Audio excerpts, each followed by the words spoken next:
สูเมื่อไหร่ย่ำปลาเริ่มจ้าเพราะนั้นเขามือหลีเมี้ยวกำเนี่ย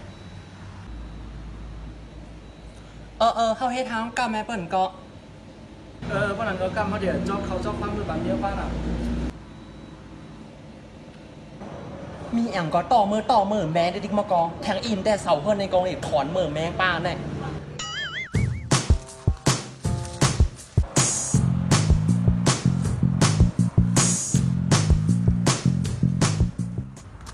ผมใครมืออิดมือไม่ก็ไม่มากก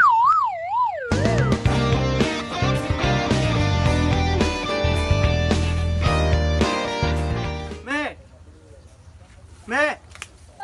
เข้ามาเลยกับตื่นเอาสั่งผมมาเลยมาเลยเนี่ยลูกเข้ามาเนื่อนกันแล้วเป็นกะเอาของมาผังเมี้ยวอ่ะจ้าลูกป้าเป็นเข้ามาเนื่อนกันนะนายขิดในก็ต่าว่าตอนยามมือปั่นอย่างก็เอาหมดแล้วอ่ะมันได้เปิดเสียงกันท่านนะลูกมันได้ปีกว่าเมี้ยนาวในก็เคี่ยวแม่งก็รู้ได้เมี้ยวใส่เมี้ยวจางยาวฮะมันไปเลยใส่ก็นั่นมาปีนี้น้ำหลีไหนมาวะแค่มันนั่นมาวะดีลูกสูงลงเสือใครดีกันเนี่ยใครดีอยู่อันตีมาลัดเมี้ยวว่ามือเที่ยง2-3 วันมาในตีปีกเสียงทั้งกั้มให้ก็ตีมาห้องเมี้ยวมือกินข้าวพักตีเพื่อนว่ะไอ้ลูกเอานั่งหรอไอ้มาเอาสูอยู่เพื่อนกันท่านนายนายเถ่าในก็เคนหงแหลงมันนั่นแท้มั้งเกาหลีไอได้ก่อกันน่ะเพื่อได้ก่อกันมากได้ห้องเอาผู้ตานยามมากเนี่ยมอกอมีดังนั่งในคะเน่เกาเดชคึงการแต่ก่อนหน้านี้ได้นั่งแม่ไอ้น้องล้ำกว่าแล้วอ่ะนายเมื่อว่าสุว่าใจก็มากินข้าวแขกสูไหนนายก็มาไหนเมื่อไหร่ก็ได้เอายังมาผักสูให้เราเมื่อว่าเขาเขียนว่าโซนเก๋มั่วเท่าอิงข้าก็ติลาดเมียวในแม่ตะเหลียวในปีหล้ำเป็นทางก่อมหัวว่ามังปอกในปืนมานาเฮิรนในป้าโคกป้าสักป้าผ่าเห็นลำหยามปืนลำคูปืนที่ไหนในแม่เป็นทางล่ะข้าก่อมป่องเจอไม่เป็นทางก่อมหัวว่าข้าก็เฮ็ดเขาเฮ็ดพักไว้นั่นเมียวเปิดในกั้มพน้าค่ะเดี๋ยวเอามาเป็นเมียวข้ากั้มลูกเฮ็ดเต็มเต้าเต็มเตี้ยวในแม่เมียวมือละค่ะว่าแต่กำเปิงมาวัวลมหยองโกงเอาโคกเอาสักลำปอเมียวนี่ว่าอะไรปั่นก็เมื่อก่อนน่ะนั่นแม่ว่าก็มาเลยน่ะค่ะลูกเดี๋ยวรับปั่นได้ค่ะแม่ลมเกาหลีน่ะมือเน็ตมือในความคลองผมเคยตันรัดมาก็แม่โผว่าในหลุมหญ้าหลุมเปิดจึงเกาในนี่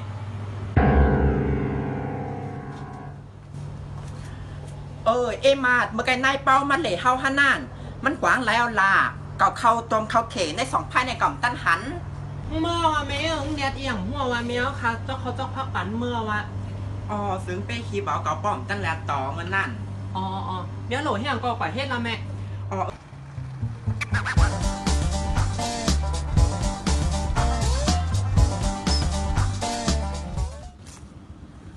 ไรมองไรย่ามันได้มีห้องมาเป็นมาหมูเขาแน่เนี่ยซื้อมีห้องมาห้ามเป็นมาฮะมาก้าแมงเมื่อวะมีห้องปีนัดมือเหรอเขาจ้วมีห้องมากินเขาไว้ในร้านได้วันนั้นจ้าเขาก่อมหุ้นสูมาให้กั้มกับเมื่อว่าแต่มาหิมสากว่ะดูยังปั้นมือเหรอถ้าว่าไปถามสูก่อนในก้ามีห้องมือถึงว่าทำไปหึงจากเมื่อไกลในก้อย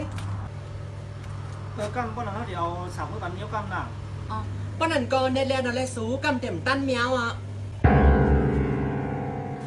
เขากั้นไว้กันไว้งานมาก็ไอ้ล้ำมาเป็นซึ่งในเฮก้มเตี๋ยจุสาขเลยนี่ป้องเป็นนั้นเตก็สื่อก่อนกันเมื่อทำปลามุ่งแล้วเมื่อแม่กั้ม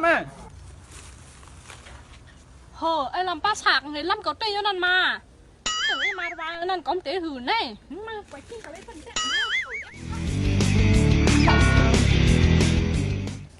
โดยคืนเฮินสา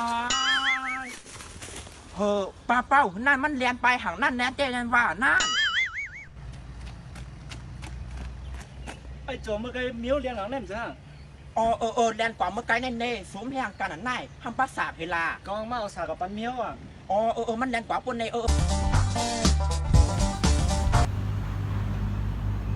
มาเมื่อไงได้ก็ยินเสียงป้าเป้าป้าเป้ามันกว้างแล้วล่ะมันเหล่เท่า5 ก็เอ็มมาเมื่อกี้เนี่ยก็ยินเสียงป้าเป้าให้ป้าเป้าเหล่เฮาฮันน่า